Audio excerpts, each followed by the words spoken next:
Ituloy ko lang yung video. Colonel Galang. Putol-putulin mo lang. Patay-patay mo. Si retired Colonel Galang po ay dating pulis. 15 minutes. 15 minutes. Oh, at bago ko po tatawagin ang ating susunod na speaker, nais lamang po natin ipanawagan din kay Senate President Alan Peter Cayetano na kung maari sana ang susunod na Blue Ribbon Committee hearing ay gaganapin sa pampublikong lugar para lahat ng mamayang Pilipino ay makapanood at makita ng lahat kung ano tayo ginagago ng gobyernong ito sa pangunguna ng Presidenteng Marcos.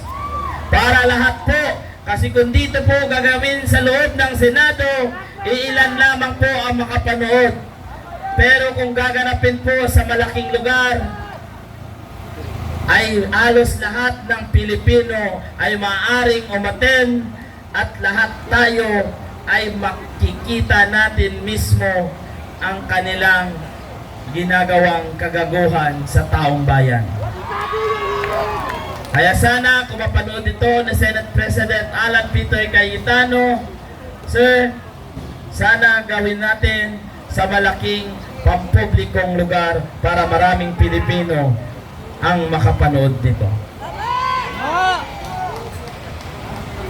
Ang susunod po nating speaker ay walang iba kung hindi si retired Colonel Mitran.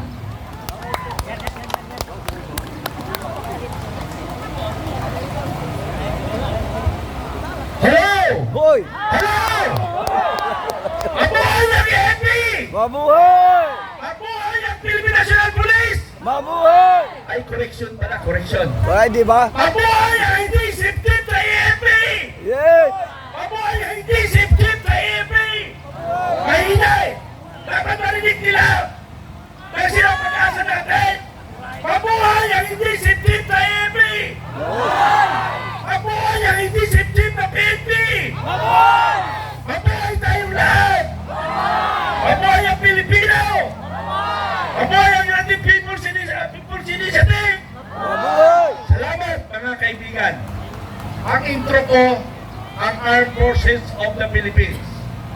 Dahil sila ang inaasahan natin tumingin sa nangyari sa ating bansa. Hinahayaan nila ang ating kinabukasan ng ating mga apo. Armed Forces of the Philippines, nananawagan kami na alam ko na hindi kayo pingi at bulag. Nakikita nyo. Pero anong ginagawa nyo? Hindi ibig ko sabihin na magkukulita kayo. Manawagan kayo. Sumaludo ka Kimbangag. Sumaludo ka Kimbangag. Ay di ba? Hindi kasi sasaludo siya, Mr. President. Ang ating taong bayan nagagalit na dahil naubos na ang kaban ng bayan. Sabi nga ni kanina ni Police Colonel Galang retired, yung withholding tax, yung withholding tax ng Philippine National Police at ng Armed Forces na inyong binabantayan na kayo ang unang ninakawan. Pero alam ko, buksan pa. Pero alam ko mga kaibigan, ayaw nyo sana, kaya lang baka matransfer kayo. Alam nyo mga kaibigan, Philippine National Police, Armed Forces of the Philippines, naranasan ko na yan nung nilaban ng contract sa Zambales, si Governor Magsaysay, dalawang beses ako nireport sa Presidente. Tinawagan ako ng Division Commander, bakit mo pinagdudahan si Governor Magsaysay ng sumusuporta sa MB? Sir, pinabaliktad. So, sabi ni General Gomez, sir, baka binabaliktad lang. Ano? So, mga kababayan, kayo mga Philippine National Police at saka Armed Forces of the Philippines, hindi naman kayo papatayan kayo lang ay i-relieve sa posisyon. Tama hindi? Tama! Bakit natatakot ka sa posisyon? Ano bang hinahanap nyo sa posisyon? May pera ba dyan? Ha? May pera? May sweldo na tayo. Ano ba hinahanap yung pera? Hindi nyo madadala sa hukayan. Alam nyo, pag-uusapan ating mga kaibigan, ganito. Kasi corruption nangyari sa bansa. Ito sa akin ngayong kaibigan, direktamente titirahin ko ang dapat titirahin natin. Kasi para magising sila sa katotohanan, bingi-bingihan sila ma. Bawal naman kuray. Ha? Sige! Sige! Sir, exempted ka! Ayaw na naman muna. Okay, ganito mga kababayan. Inuubos ko ang boses ko para marinig tayo sa buong mundo na ang ating bansang Pilipinas, the worst, pinakamatindi ng ating bansa. Alam nyo mga kababayan, tatlo lang gusto ko mangyari sa buhay ko bago ako mamatay, bago ako ilibing. Tatlo lang gusto ko mangyari bago ako mamatay. Makita ko ang pagbabago. Una, yung corruption. Yung corruption, bago ako mamatay, dapat mawala na yan. Kaya bago ako mamatay, bigay ng Diyos, mawala ng corruption. Pwede ba yan? Pwede! Pwede! Okay. Pangalawa, communism, yung komunista. Yung komunista, number one mong kalaban yan ay Philippine National Police, Armed Forces ng Philippines. Bakit hindi nyo ubusin mga NPA? Pero sabi na, ubus na NPA. Sabi ko nga sa inyo, ang NPA sa Pilipinas ay hindi yan mauubos, hindi yan matatapos. Ilan years na? 55 years, 100 years, how many years? Hindi matatapos ang NPA kung may corruption sa bansang Pilipinas dahil may issue sila. Ako mismo, karanasan ko yan. Magmula second lieutenant ako bago hanggang nag-retired ako, ang trabaho ko sa ground, hinahanap ko ang mga sinungaling ng mga NPA. Yung mga makabayan black na yan, ang titindi nila, ang kakapal ng mukha, napakasinungaling, yan makabayan black. Pero nakatanggap ng malita, may credibility pa ba ang mga makabayan black? Tumanggap. Oy, Philippine National Police Armed Forces, bakit hindi yun? Tingnan ninyo, mayroon na ba kayong report doon? Pero kung may report man kayo, pagdating doon sa misa ni Presidente, ibabasura lang yun. Bakit? Kasangga nila eh. Kasangga ng Pangulo yung NPA. Tingnan mo ha. Kaya kasabi ng, may kasabihan tayo mga kumpa, ang mas matalino daw si Pangulong Marcos Jr. Mas matalino siya. Nagulat ka ako, bakit mas matalino ang Jr. eh? Nasapawan pa yung talino ng kanyang ama, ni Senior. Bakit matalino? Kawalang yan daw. Bakit siya matalino? Dahil lahat ng kalaban ng ama niya ay kakampi niya. Tama hindi? Tama! Tama hindi? NPA, Liberal Party, Ilawan, mga kaparian, kakampi niya o sino pa, may dagdag pa, Pinklawan pa. Tingnan nyo. Kaya magaling nga din si Pangulong Marcos sa kagaguhan itong mangyari bago ako pumanaw sa ibabaw ng mundo. Ang bangat na presidente ay dapat matanggal. Pwede ba natin tagalin? Pwede! Bayan. Yan ang pangarap ko, matanggal si Pangulong Marcos na siya ang nagpahirap sa ating bansang Pilipinas. Ang kasabuan niya nung sa Philippine National Police, si General Torre. Ay! General Torre! Direktahan tayo, hindi pwede tayo paligoy-ligoy. Alam nyo mga kaibigan, marami nagsubaybay sa akin na intelligence. Mayroong mga talaga, sir, nagsusubaybay ako, sir. Pulis at saka sundalo yun. Sir, sige, gampanan nyo lang trabaho nyo, nasa inyo na ko i-implement nyo. Para basta ang akin lang, ang ginagawa ko para sa ating mga apo sa apo. Kung hindi naman natin maramdaman ito, I'm sure, very sure, ang ating mga apo sa apo ay mararanasan nila ito.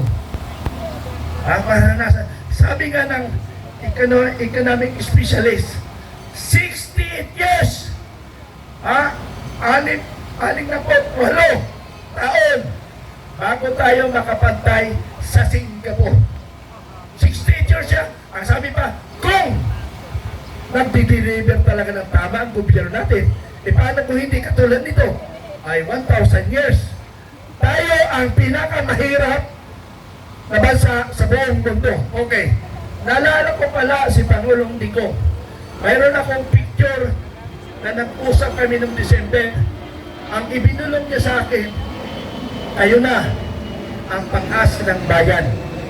Dahil ang sinasabi niya, naramdaman niya na siguro maaari may intelligence pa sa loob na papunta talaga tayo sa kumunoy. Kaya kailangan mapalitan ang Pangulong Marcos. Sa pamamagitan ng taong bayan, kumilos tayo. Dahil ang ating presidente, alam naman natin na drug addict ang ating presidente. Wala sa katinuan. Alam niyo may mga addict, wala sa katinuan yan. Ang masakla pa ito, yung mga ikasiko dito,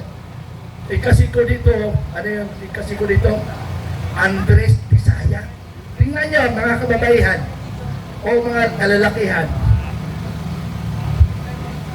Ang mga Andres Bisaya, pag sinabi ng babae, magluto ka, luto yan. Magsaing ka, saing pa rin. Maglaba ka. Pero sa totoo lang, nakaranas ako niya na, ito ay kwento ko sa inyo para maramdaman nyo ang ordinaryo lang ito na Andres Bisaya. Ordinaryo lang ito na Andres Bisaya. Bumisita ako sa isang detachment. Kaya ang hari-hari doon, yung asawa, hindi naman naka-uniform may asawa. Inuturais lang tumira sa kampo. Siya ang nasusunod doon, hindi yung detachment commander. So ganun ang nangyayari sa Malacanang. Alam niyo ba mga kababayan, may classmate kasi ang aking anak sa Malacanang sa law staff. Alam niyo ang ginagawa na kwento ng anak ko sa akin? Sinisipa lang si Marcos ni First Lady. Sa hagdanan pa yun, sa harap ng tauhan niya. Napakawalang iya ang pamilya Marcos Jr. Wala sila, hindi dapat galangin yan. Totoo po yung kwento na yan. At marami kayong karanasan yan. Na hindi dapat ginagalang unang-una yung mahinang leader. Pangalawa, inubos niya ang kabatang bayan. Kaya dapat taong bayan makinig. Ulitin ko, kung hindi nakiisa ang mga inaasahan nating pinuno, ay dapat itong nalaban natin ito ay tapos na. Sino dapat ang una natin sisihin dito? Sino dapat ang sisihin ng taong bayan? Unang sisihin natin si Secretary Gibo. Sir, may idol, pero ngayon walang iya ka na sa aking paningin. 3 complaint ko sa iyo. Sumulat ako sa iyo. Sinasabi mong busy. Hindi mo nga maayos ang problema ng ating bansang Pilipinas eh. Tapos sasabihin mong busy ka. Sumulat ako 3. Bakit? Mayroong 4.9 billion sa loob ng armed forces sa aming retirement pension benefits. Hanggang ngayon, tinatago nila. Kaya ngayon, bawal ang pumasok ng kampo. It's because of that. Personalan nila ako tinitira. Pero nalaban ako habang ako'y nabubuhay sa armed forces sa aming benefits. Kaya yung mga police, Coast Guard, ano pa man, sa akin tumatawa, sir, paano mo ako matulungan? So binibigyan ko ng idea, paano ko sila matulungan? Kaya mga kababayan, sana ako ay nakikiusap ang taong bayan, sana lumabas na kayo, kumilos na tayo. Ulitin ko po, sino ba yung mga... Isa pa si General Torre. Talaga hindi ko makakalimutan si Torre. Di ba General Manager siya ng MMDA? Bakit hindi natin nakikita dito sa lansangan? Hoy, General Torre, nasaan ka ba? Ha? Nagwawalis? Dati nung PNP chief ka, siga mo. Nung CIDG chief ka, siga mo. Gago! Ang tapang mo. Asan ka na? Wala ka ng bodyguard. Kaya sabi ko, panawagan ko sa armed forces at saka Philippine National Police, wala naman kayo nagagawa, manahimik kayo!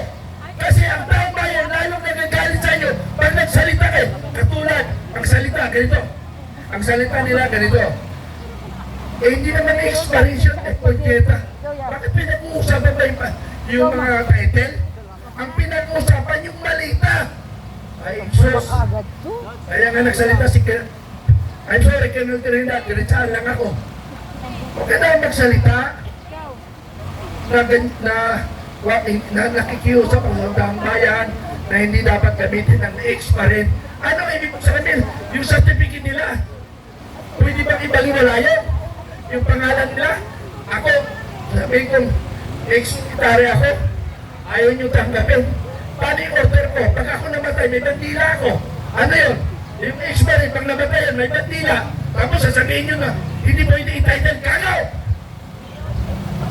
Hindi pwede ganun. Sabi ko nga sa inyo, para hindi kayo maputakti ng taong bayan, hindi kayo maputakti ng taong bayan, huwag na kayo magsalita. Kasi ang taong bayan nakatingin sa inyong lahat. Nakatingin po sa inyo. Sorry, General Browner, sir. Seniors. Alam nyo kasi mga general na kaupo ngayon, 24 hours yan kasi nakadako 91. General Browner, sir, may June yata ang retirement mo. Welcome. Welcome ka. Welcome pa dito, General Browner. Welcome! Hindi. Sir, paano yan? Kailangan palaging nakatinted yung sasakyan mo. Pag lumabas ka, General Browner, sir. Sorry! Diretsa lang tayo. Huwag natin paligoy-ligoy. General Torre. Yung mga... Anyway, bahala na kayo kung anong yung gawin sa buhay ko. Ang importante ay nailabas ko ang katotohanan na nangyayari sa ating bansa. Pwede sa palakpak. Kaya mga kababayan ko Pilipino, ako ay humingi ng awa sa inyo na sana magising kayo sa katotohanan. Ako po ay lumuluhod sa inyo. Na nagpapakaawa po ako sa inyo. Na sana po magising na kayo na ang ating bayan kinakawawa na po. Walang nagtatanggol. Kami lang po ang nagtatanggol dito. At gusto nyo ba kami na lang magtanggol at kayo ay masarap po. Kaya nakikiusap po ako sa taong bayan, magising na tayo sa katotohanan. Lubog na loob ang ating bansa. Maraming pong salamat. Lalaban tayo! Laban! Okay, maraming salamat po, retired General Mitlan. Bago ko po tatawagin ang ating next speaker.